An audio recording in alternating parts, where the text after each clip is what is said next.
Mas a partir do século XVI, nós começamos a ter na Europa, isso que é interessante, vários movimentos de contestação que eles estão ocorrendo em paralelo. Depois eles vão tentar conversar entre si, não vai dar certo, né?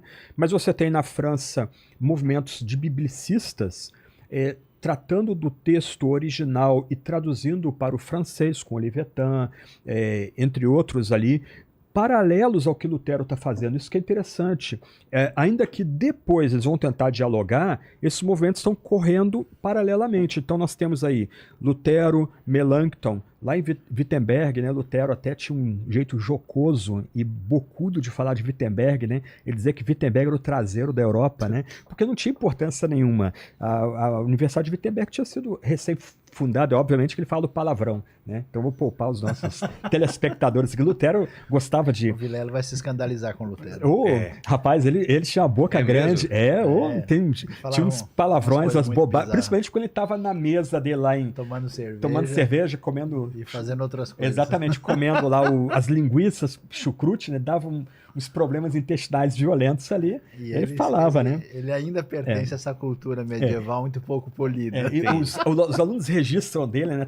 Era um mesão comprido, que existe até hoje em Wittenberg, na casa dele lá, né? Um mosteiro que deram para ele e para a esposa dele. Então ele sentava sempre na ponta e a esposa trazendo cerveja, vinho, linguiça, chucrute, pão, né? Imagina eles comendo ali 6 horas da tarde, aquilo ali, né? Os efeitos colaterais violentos, né? Então ele dizia lá, soltava o flato, aí balançava lá a batina dele.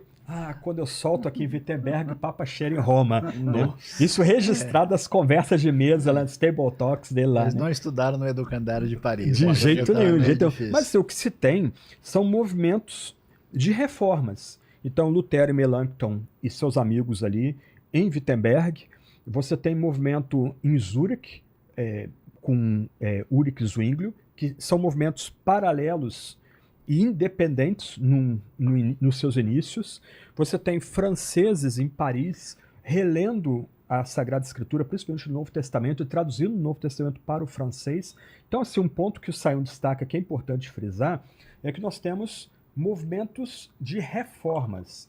Então, em linhas gerais, nós podemos falar de 4 movimentos em paralelo. Então, um movimento centrado em Wittenberg, com Lutero e Melanchthon, e que vai se espalhar pelos povos nórdicos, né? Da Alemanha vai chegar a Dinamarca, Noruega, Finlândia, Suécia, e vai sair daí o chamado movimento evangélico.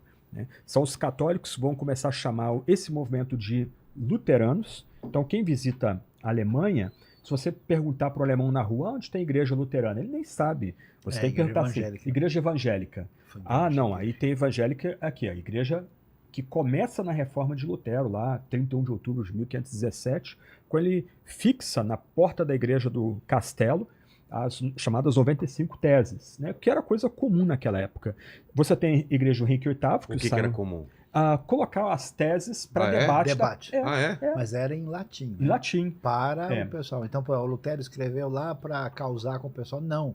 Ele queria, de fato, um debate sério com o pessoal no clero, teológico, entre os professores. O cara com 29 anos, naquele tempo, tinha doutorado em teologia. E ele dava aula de Salmos, ele dava aula de Romanos, e aí... Gálatas. E ele começou a ler e falou, peraí, pessoal, não estou entendendo. O que a gente faz, o que está escrito. Esse negócio de indulgência? Vamos conversar sobre isso, né? E aí, nessa conversa, então ele não escreveu para atiçar o povo para causar, ele queria... Um debate acadêmico. Aí começou a confusão. É a primeira tese das 95, né? O Senhor Jesus ensinou no Evangelho que toda vida é conversão, por causa das indulgências que você mencionou. Né? O que era indulgência? Era um pedaço de papel e que tinha a assinatura de um bispo ou do Papa, e que se você comprasse aquele pedaço de papel, era assegurado a você o perdão dos pecados, e eventualmente a alma sai do purgatório e entrar no céu. No tilintar da moeda. Ia ser tão fácil se fosse assim, né? Exatamente. Só que o dinheiro ia para Roma para construir, né, a Catedral de São Pedro em Roma. Aquela catedral foi construída com dinheiro de indulgência. Grande parte, E aí os alemães ficavam ressentidos porque o melhor do dinheiro deles, do trabalho deles, estava indo para Roma e não para beneficiar o mundo alemão, o mundo saxão, né? Então, assim, as 95 teses são uma ruptura. E um ponto interessante, que a gente esqueceu de mencionar, é Gutenberg. Então, aí tem coisas interessantes. Não haveria reforma se não tivesse tido a invenção da imprensa. Exatamente, exatamente. E aí, eu ouvi dizer que ele comia muito, e para muitos ele é conhecido como Glutenberg. Sabe que é verdade? Não, brincadeira, né? Mas ele tinha essa fama? Não. A gente tô causando, tô protestando. A gente sabe pouco da vida dele. É mesmo? Mas olha, aqui tem algumas coisas que precisam ser ponderadas aqui. Quando a gente fala sobre isso, dá a impressão que a realidade católica e protestante é tipo um conflito sem fim. Mas veja bem, naquilo que é teologia fundamental, no que se entende sobre quem Deus é e quem Cristo é, que é aquilo que você tem na tradição cristã definido ali em Niceia e Calcedônia, no século IV e V, toda a cristandade, a referência é a mesma. Então, vamos dizer, não quer dizer que a reforma falou, pessoal, joga tudo fora e a gente vai começar. Não, existem uns pontos específicos que envolvem a questão da autoridade da igreja, o papel da Bíblia e da salvação que precisam ser considerados com bastante clareza. E é nesse ponto que acontece essa controvérsia maior. Então existe uma acusação indevida. Lutero, ele brigou e ele saiu e criou a igreja. Não, ele não saiu. Não saiu? Ele foi saído. Ele foi expulso. Então o que é que acontece? O Lutero... A ideia dele não era no início de sair. Não. Ele foi chamado diante de Carlos V, que era o imperador do Sacro Império Romano Germânico e ao mesmo tempo o rei de Espanha, que tipo dominava o mundo na época, o cara mais poderoso do planeta. E na Dieta de Worms, em 1521, ele é chamado a se retratar. E aí ele vai dizer a frase que ficou famosa, Hier stehe ich kann nicht andermals. Aqui eu permaneço e eu não posso. Só pedir um pouquinho. Ô, Lênin, você poderia repetir o que ele falou? Vamos falar. Hier stehe ich kann nicht andermals. Tudo bem. Vamos lá. Tuti, você que é um cara que é fluente, né? Em várias línguas, por favor. Ali, ó. Vamos lá, corintiano. Cara, se eu te falar que eu já esqueci. Então, por favor, de novo, Sayão. Hier stehe ich kann nicht andermals. Vamos lá. Cara, eu não... Sem brincadeira, eu já esqueci de novo. Ele esqueceu até o que ele ouviu, né? É que o sotaque dele é diferente. O Asterix, que é amigo do Obelix. Exato. Né? O que quer dizer isso? Não, ele disse aqui permaneço eu e eu não posso voltar atrás. Ou seja, ele prossegue dizendo, a não ser que me prove pela Escritura, somente pela Escritura, eu preciso ser fiel à Escritura e à minha consciência. Eu não volto atrás nem diante do cara que domina o mundo. Caramba. Então o Lutero é expulso. Excomungado ou não? Excomungado. E aí ele vai, então, se esconder lá no castelo de Wartburg, aí o Franklin, que entende mais da história. Porque ameaçado de morte ou não? Uma vez excomungado, ele pode ser morto. Quem matar ele faz um favor para o mundo daquela época. Exatamente. E aí ele é escondido no castelo onde ele vai traduzir, né? Eu tive a oportunidade de viver o quarto lá onde ele fez essa tradução. E em 3 meses ele traduz o Novo Testamento para o grego, que o homem era fera. Naquela época era o quê? Pena... Como que escrevia? Pena, tinta... Claro. Que depois seria levado para alguém... fazer aquilo, tornar aquilo um livro na gráfica. Entendi. Mas no começo o trabalho braçal, todo feito em perna. Agora, só para você ter uma ideia, né? Agora, puxando a sardinha para o meu lado aqui, né? 3 meses foram o Novo Testamento em grego. O hebraico precisou de 13 anos com 8 especialistas. Exatamente. Porque a dificuldade que é. Outro departamento. E quem visita lá Berlim tem o domo, a Berliner Dom, né? Que é a maior igreja protestante de Berlim. Logo na entrada, um dos painéis de bronze, alto relevo, é Lutero e seus amigos traduzindo o Antigo Testamento do hebraico para o alemão. Ele acha essa imagem? Será na internet para colocar isso? Sim. Se você procurar Berliner Dom, a principal igreja de Berlim, vai ter imagem, fica logo na entrada, tem o alto relevo. 1521 a 1534 a tradução. Mas aí que tá. Isso que o Franklin mencionou, que é um ponto histórico que merece atenção, foi exatamente o papel do Gutenberg. Né? Por quê? Agora você vai ver, Vilela, que o seu podcast não é nada. Quem começou o podcast foi o Gutenberg lá atrás. Antes do Naldo? Você tem que conversar com ele. O Naldo Bene que começou. Então, e antes dele Mas o podcast dele era outro papo. O que acontece?